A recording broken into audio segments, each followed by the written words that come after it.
I was recently watching the Netflix documentary on John Elway's draft pick, and I bring it up given the draft was last night. And it was so interesting to me that he did not want to play for a certain team. Yeah. And therefore, he was leveraging Major League Baseball as much as he possibly could. But I look at these situations, whether it's him or Bo Jackson or Deion Sanders or even Tom Brady could have played.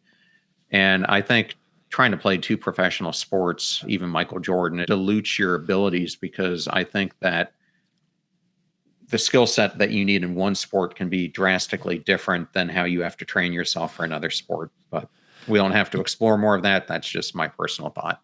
No, I write about having singular focus if you want to achieve a championship career and strive for greatness. You have to be so singularly focused on your discipline where sacrifice becomes easy.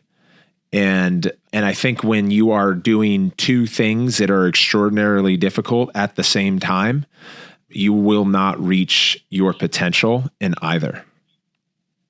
I think it's a great point. And people have told me since I launched the podcast, why aren't you building all these courses out? And why haven't you been doing all this consulting, and why aren't you doing more keynotes and things like that? And I figured to be an expert in being a podcaster, that should be my focus. And once I got closer to that, then I would start branching out, which I'm now doing with the book and speaking. But the results speak for itself. Yesterday, I was ranked the #2 health podcast in the world. Amazing. Ahead of Jay Shetty, ahead of Lewis Howes. And I wouldn't have gotten there, I think, if I were diluting my time, so to speak. So I completely agree with your point there. Yeah, and I think it's a mindset too, because John, I'm sure you do other things, right? And there's a lot of people out there that are probably singularly focused on their career and then have a family. So it's also understanding how to manage time and manage your energy and pursue hobbies that you frame are hobbies, right? Like I love to paint. I love to play music.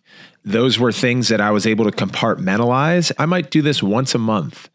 I am not aiming to be one of the greatest artists of the 21st century by any stretch. So it is very possible to be singularly focused, in my case, on being the greatest lacrosse player in the world, and also pursue these other hobbies of interest and not hold that bar to yourself, right? We are our own biggest critics.